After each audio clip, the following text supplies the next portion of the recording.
Bonjour Bruxelles, l'invité de 8h15. BX1.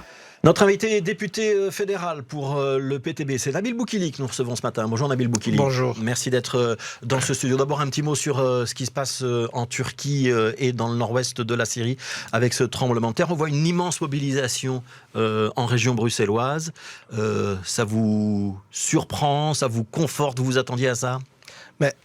J'aimerais tout d'abord, avant de commencer, de présenter toutes mes condoléances et exprimer ma solidarité envers toutes les familles des victimes dans cette catastrophe naturelle. Et oui, on a vu des élans de solidarité se développer. En fait, ça ne me surprend pas parce que on l'a vu qu'à chaque fois qu'il y a eu des catastrophes, la solidarité, c'est la réponse spontanée des gens.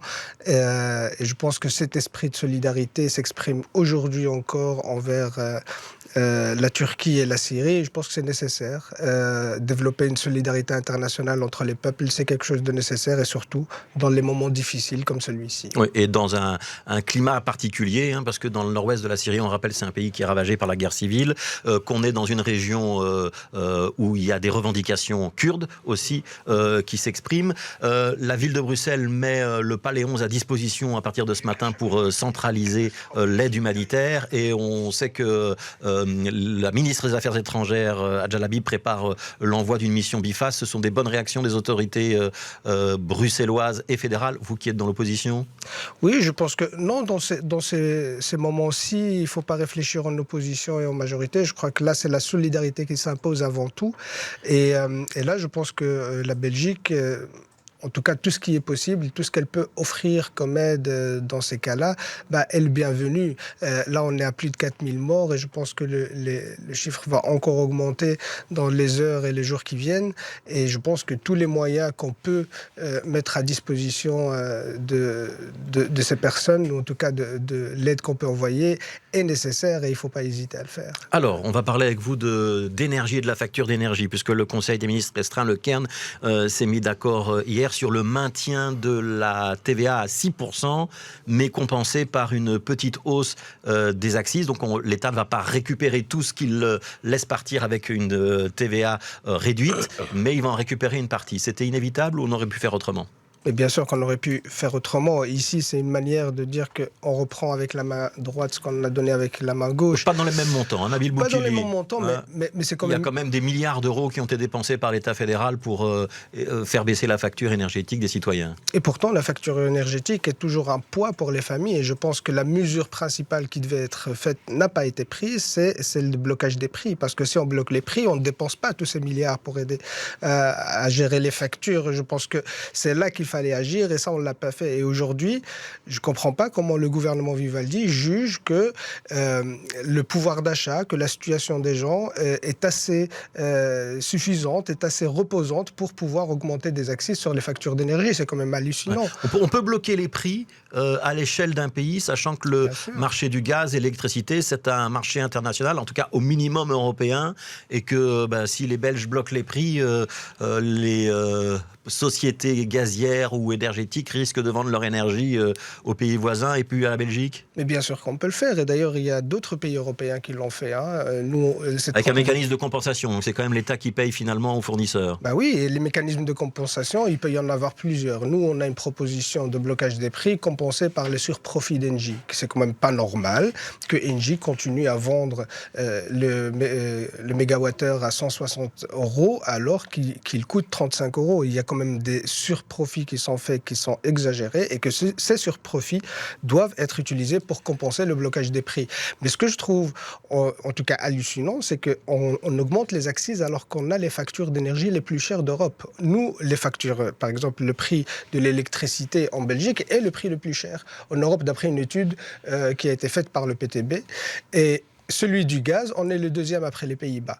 Et on juge utile d'augmenter encore la facture d'énergie. C'est quand même hallucinant. Je pense que les politiciens et la Vivaldi qui a pris cette décision n'a aucune connaissance de ce que vivent les gens et ils sont complètement déconnectés de la situation pour prendre ce genre de décision. Les accises, elles vont augmenter, commencent à augmenter à partir du mois d'avril et on a bien indiqué, le gouvernement fédéral a bien indiqué que cette augmentation elle serait liée au prix de la matière première, c'est-à-dire au prix de l'énergie. C'est-à-dire que si le gaz ou l'électricité baisse, les accises accises augmentent, et si le gaz ou l'électricité monte, les accises baissent. Ça ne vous semble pas un bon système? Non, parce que ce que ça va donner dans les faits, c'est une augmentation de la facture par ménage de 240 € par an.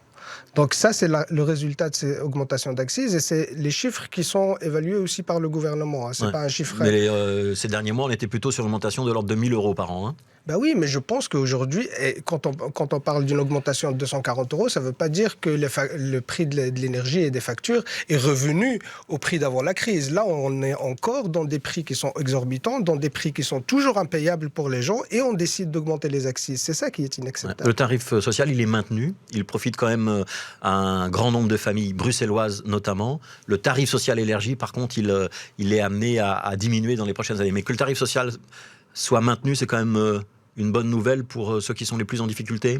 Oui, je pense que le tarif social doit être maintenu, et même le tarif élargi, parce qu'aujourd'hui, on voit qu'il y a une grande partie de la population, pas seulement les plus précaires, qui souffrent des factures d'énergie. Mais surtout, je pense que... c'est plus d'un ménage sur 4 à Bruxelles qui a le tarif social. Oui, mais je pense que la mesure principale qui doit être prise, c'est le blocage des prix. Parce que tant qu'on ne bloque pas les prix, on va dépenser des milliards et les gens vont continuer à payer des factures plus chères. Un mot sur l'Ukraine, Nabil Boukili. Depuis le début, votre parti se distingue dans les débats au Parlement en étant plus timide que les autres sur le soutien apporté aux Ukrainiens. Il y a une nouvelle vague de soutien militaire qui a été annoncée par le gouvernement fédéral, avec notamment l'envoi de missiles, l'envoi de munitions, l'envoi de matériel médical également. On n'aurait pas dû?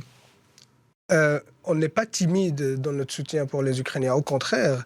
Et je pense que le meilleur soutien pour les Ukrainiens... On n'envoie pas de chars, on n'envoie pas d'avions. Je pense que le meilleur soutien des Ukrainiens, c'est de trouver une solution de paix le plus rapidement possible. Et ce n'est pas avec un envoi des chars et des avions qu'on va trouver cette solution. Aujourd'hui, il faut une désescalade et il faut se mettre autour de la table de négociation. Ça veut dire que la Belgique ne doit pas envoyer de munitions, par exemple ? Mais je pense pas que c'est la solution. Quand la guerre a commencé, on s'est opposé à des envois d'armes. L'argument qui a été donné, c'est que l'envoi d'armes va permettre d'arrêter la guerre rapidement. Aujourd'hui, on est 1 an plus tard. Cette guerre ne s'est pas arrêtée, elle s'est amplifiée. On est à plus de 200 000 victimes. Je pense qu'aujourd'hui, si on veut être solidaire avec les Ukrainiens, c'est de trouver une solution pacifique. Est-ce que c'est pas naïf, ça, Nabil Boukili, de dire on n'aide pas les Ukrainiens et dans ce cas-là, on va laisser la Russie envahir l'Ukraine? Je ne sais pas si c'est naïf de penser que toute guerre se termine par une négociation. Mais on ne doit pas aider les Ukrainiens à résister. Il y a quand même un pays agresseur et un pays agressé. L'agresseur, c'est la Russie. L'agressé, c'est l'Ukraine. On ne doit pas l'aider à résister. Mais ce n'est pas la question d'aider à résister ou pas, mais je pense que la réponse qu'attendent les Ukrainiens aujourd'hui, c'est d'arrêter cette guerre. Et cette guerre ne peut s'arrêter qu'à travers une table de négociation. Et dans cette table de négociation, il y a des conditions. La souveraineté de l'Ukraine, de récupérer l'ensemble de ses territoires, et tout ce qui a été violé comme droit international et comme droit humain par la Russie doit être... Et vous pensez vraiment qu'on peut amener la Russie et l'Ukraine à une table de négociation aujourd'hui, juste en disant on arrête de livrer des armes? Je ne connais pas d'autres guerres qui se sont terminées mais autrement. Il faut que les belligérants aient envie. Ils ont envie, d'après vous? Mais bien sûr qu'il faut... Mais c'est pas question qu'ils ont envie. Quelles sont les conditions qu'on met en place pour imposer ce genre de négociation? Il y a des organismes qui existent, par exemple l'OSCE, qui a été utilisé par le passé, et c'était d'ailleurs le seul organisme qui a permis d'atténuer la guerre froide et d'empêcher une escalade. Pourquoi on ne l'utilise pas aujourd'hui? Pourquoi on n'utilise pas ce qui a fonctionné par le passé? On ne l'utilise pas aujourd'hui, alors qu'on utilise aujourd'hui des méthodes qui ont montré tout leur aspect négatif dans ce genre de situation. Je crois qu'aujourd'hui, il faut se mettre autour de la table et négocier pour trouver une solution de paix. Un dernier mot, vous avez déposé au Parlement une résolution sur le décès de Shirin Abu Akleh. C'était la journaliste qui avait été tuée par l'armée israélienne lors d'une opération de l'armée israélienne en Cisjordanie il y a déjà quelques mois. C'est quoi le but de cette résolution? Le but de cette résolution, il est très simple. Il ne demande pas autre chose que d'avoir une enquête indépendante au niveau du tribunal international, parce qu'aujourd'hui, la seule solution qui est proposée, c'est une enquête menée par l'armée israélienne. Qui a reconnu être à l'origine de la mort de la journaliste, qui a reconnu que c'était ses munitions qui avaient tué la journaliste. Oui, qui a essayé par maintes fois de nier l'affaire, mais quand les preuves étaient irréfutables, elle l'a finalement reconnu, mais c'est elle qui doit mener l'enquête.